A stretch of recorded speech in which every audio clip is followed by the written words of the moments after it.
The BBC reports that 15 people boarded a cable car in the Italian town of Stresa just after midday on Sunday, April 23rd.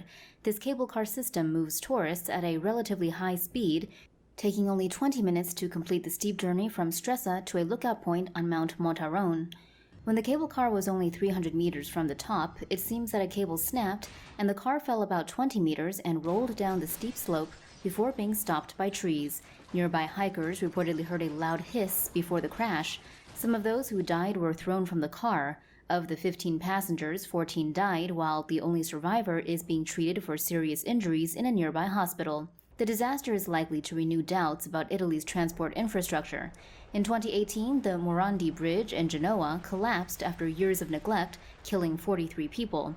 In 2009, a freight train carrying gas derailed and exploded, killing 32 people. That accident was also blamed on poor maintenance.